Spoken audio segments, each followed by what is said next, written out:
Women have served in the U.S. military since there's been a U.S., and even before. Women have always fought, even though we do consider fighting to be a man's job.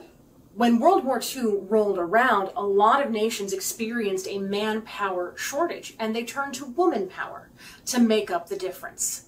Even though there is a long and well-documented history of women in the military, in 1942, many people approached it as if it was a brand new idea. Women had served with distinction in World War I in the Army, the Navy, and the Marine Corps, but the public had largely forgotten their service. So without that institutional or public memory, how does a society get women into the military? In 1942, the U.S. advertises. Now, advertising is a fairly new field at this point. It's about 100 years old, and it has already changed dramatically even since the 1920s. By the 1940s, posters, magazines, newspapers, billboards, newsreels, and radio scripts were all important components of a cohesive advertising campaign. Even with these various types of material, advertisers have a perception problem when it comes to their target audience.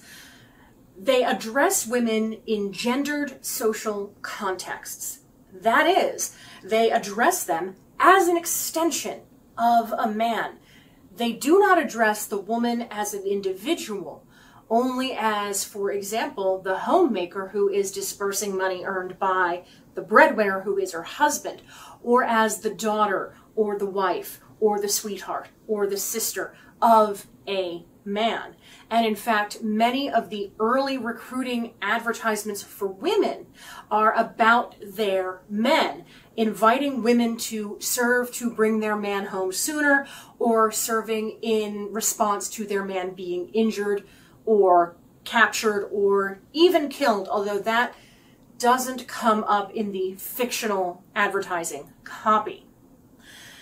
But there is a problem with all of this. Even as they address women as extensions of men, the problem is that the military is where men are made.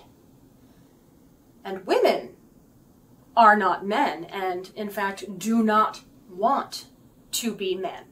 The military is a hyper-masculine and homosocial institution, and as far as the greater society is concerned, it is the place where men are made. Real men.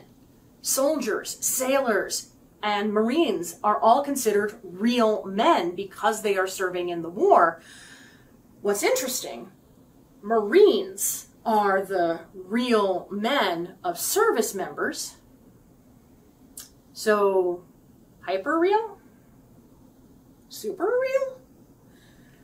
I need to come up with something for that. But anyway, so what happens when we add women into this mix?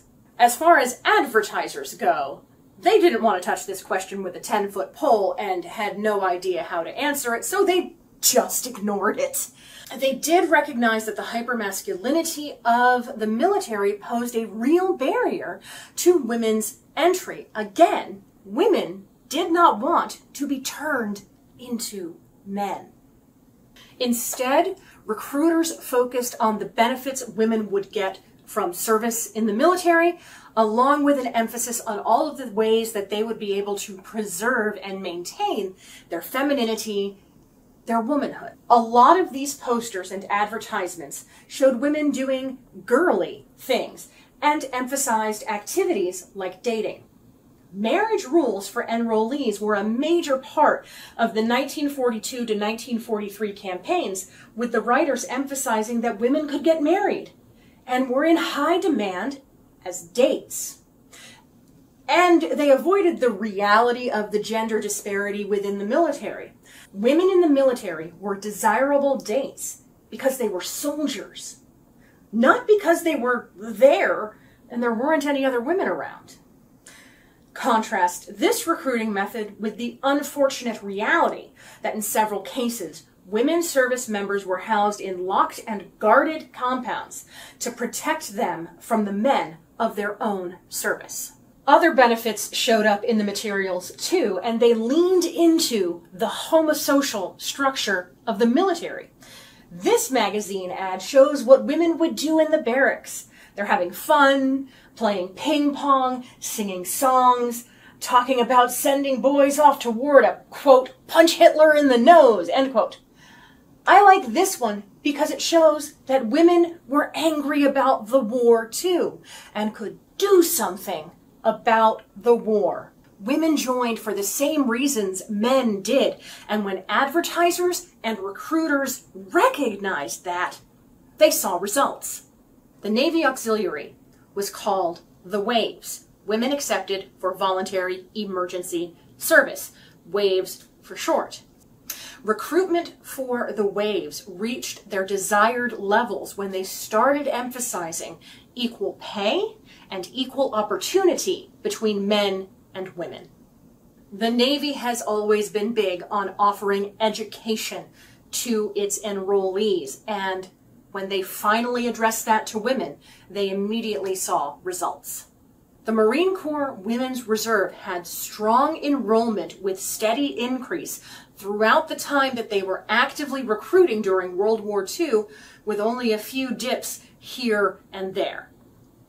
This is partly due to the Marine Corps' reputation as the elite outfit of the military service auxiliaries, but also it had to do with their lack of a cutesy acronymed name.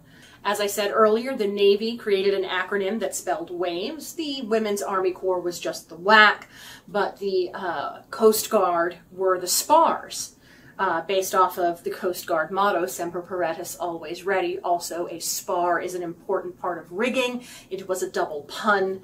The Women's Air Service pilots are the WASP, or WASPs. So to have Thomas Holcomb, the Commandant of the Marine Corps, to explicitly state that they are Marines is an important recruiting tool and vital to understanding why women would want to join this group. There is so much more to this topic that I will continue to explore in videos and also in written work available on our website, h3.com. There are several scholars who are working on this topic as we speak, and my book is currently under review with a publisher, and I hope to have good news to share on that soon. For now, I'll just leave you with this thought. Women have just as much patriotism and desire to serve as men do. Love of country, desire to serve, a willingness to risk life and limb in defense of others. None of these are gendered at all. Everything else? That's a different story.